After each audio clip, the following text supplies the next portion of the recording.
ஓம் முருகா வெற்றிவேல் முருகா வேலுண்டு வினையில்லை மயிலுண்டு பயமில்லை.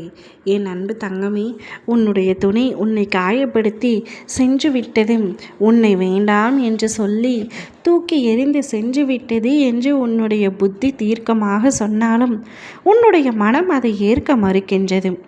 அவர் உன்னை விட்டு பிரிந்து சென்றாலும் அவருக்காக நீயே ஏதாவது ஒரு காரணத்தை சொல்லி உன்னுடைய மனதை சமாதானப்படுத்தி கொண்டிருக்கின்றாய். அவர் உன்னை ஏமாற்றுகின்றார், அவர் உன்னை காயப்படுத்துகின்றார்.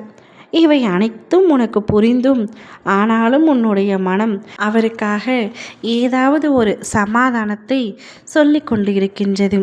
அவர் தவறே புரிந்திருந்தாலும் இதற்காகத்தான் அவர் அப்படி செய்தார், இதற்காகத்தான் அவர் இப்படி பேசினார் என்று உன்னை நீயே சமாதானம் செய்து கொண்டு தேய்ச்சி கொண்டு இருக்கின்றாய்.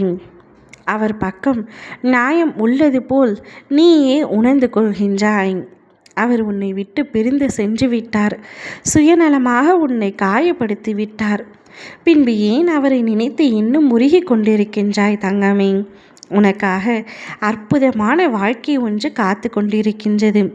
அதை வாழ முயற்சிக்காமல் உன்னை விட்டு பிரிந்து சென்ற அந்த நபரை நினைத்து அனுதினமும் கதறிக்கொண்டு இருக்கின்றாய்.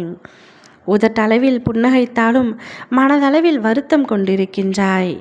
யாரிடமும் பேச முடியாமல் தன்னந்தனிமையாக தவித்து கொண்டு இருக்கின்றாய்.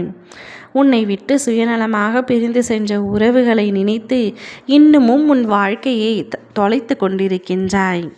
வேண்டாம் தங்கமே, உனக்கென்று ஒரு அழகிய வாழ்க்கை உள்ளது. அதில் அழகிய நிறைய உறவுகள் இருக்கின்றன. அவர்களுடன் நீ சந்தோஷமாக வாழ முயற்சி செய். உன்னை சுயநலமாக பிரிந்து சென்றவர்களின் முன்னிலையில் நீ உயர்ந்து காட்ட வேண்டாமாம். அவர்கள் உன்னை பார்த்து பொறாமைப்படும் அளவிற்கு நீ உன்னுடைய வாழ்க்கையில் ஜெயித்து காட்ட வேண்டாமாம். இவையெல்லாம் உன்னுடைய மனதில் நினைத்து கொண்டு உன்னுடைய வாழ்க்கையின் கனவை நோக்கி சென்று கொண்டிரும். அப்பா, நான் உனக்கு துணையாக இருக்கின்றேன். உன்னுடைய மனதை நோகடிக்காமல் உன்னை சரிவர பார்த்து கொள்ளும் உறவை நான் உனக்காக அனுப்புகின்றேன்.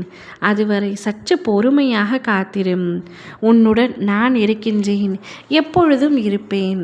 நீ உயிருக்கு உயிராக நேசித்தவர், வாழ்க்கை முழுவதும் பயணம் செய்ய வேண்டும் என்று நினைத்தவர் இப்பொழுது உன்னை விட்டு உன்னை வேண்டாம் என்று கூறி சென்று விட்டார். அந்த உண்மையை முதலில் உணர்ந்து கொள். இன்னும் அவரை நினைத்து உன்னுடைய வாழ்க்கையை வீணடித்து கொண்டிருக்காதே. அது உன்னுடைய நேரத்தையும் வாழ்க்கையையும் காலத்தையும் வீணடிப்பதற்கு சமம். அவரை தூக்கி எறிந்துவிட்டு நீ அடுத்த முயற்சியை ஈடுபடு. நிச்சயம் உனக்கு வெற்றி கிடைக்கும். நான் உனக்காக இருக்கும் பொழுது நீ எதற்காக கவலைப்பட வேண்டும்? வேண்டாம் என்று விட்டு சென்றவர்கள் நிச்சயமாக அவர்கள் அழும்படி நீ வாழ்க்கையில் முன்னேறி வர வேண்டும். அதுவே உன் அப்பாவின் ஆசையும் கூட. ஓம் முருகா வெற்றிவேல் முருகா.